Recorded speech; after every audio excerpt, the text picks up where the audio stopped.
Alright, now that I'm done making videos about conlangs, it's time to treat my newfound audience of hundreds to the kinds of videos I usually make. What did I usually make? What? Math? How am I supposed to farm watch time from a large audience with math? Actually, I have an idea. A video on any topic instantly becomes more engaging when it's full of personal opinions and complaints. That's why I'd like to take this opportunity to complain about something that has bugged me for a long time. So often when you're doing math, you end up in situations where you have a sum of a bunch of terms and you're multiplying it with a bunch of other terms. And you want to turn that into just one sum of a bunch of terms.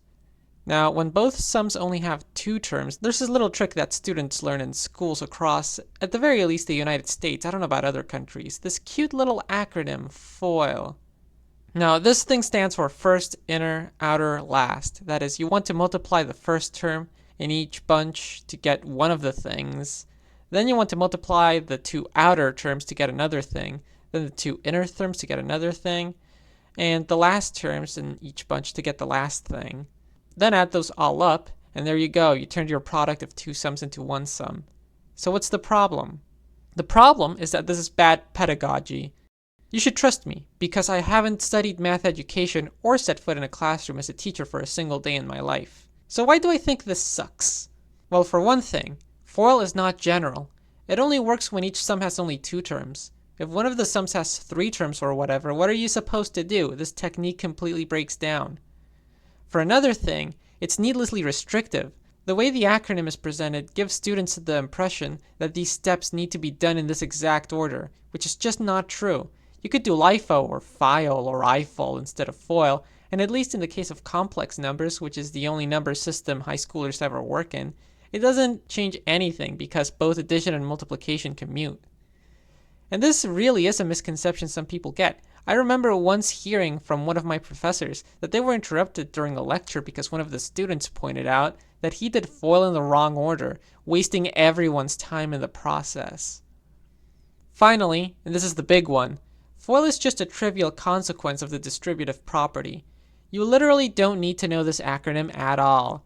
By the time you're already learning this stuff, you should already be familiar with the distributive property and with the fact that the scary letters behave just like typical numbers. We simply don't know what numbers they are.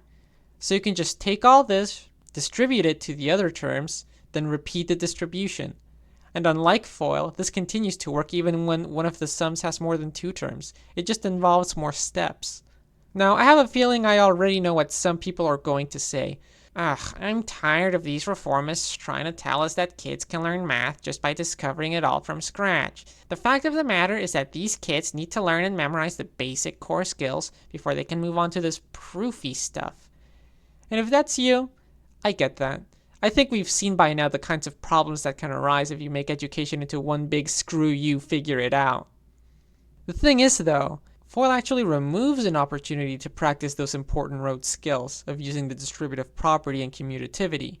Instead, it makes you seem like you need to know yet another thing. It's a completely pointless burden on memory. And because FOIL makes it at least easier to squeeze out an answer without understanding that this is just a number, once you do memorize it, it also makes it harder to tell when students don't actually know what's going on. It also solidifies the false impression that nothing in math is connected, and you just have to remember every little procedure for every little thing that's slightly different from what teacher tells you every time. So given that good teachers already cover both methods anyway, I say stop teaching FOIL entirely. There's no point.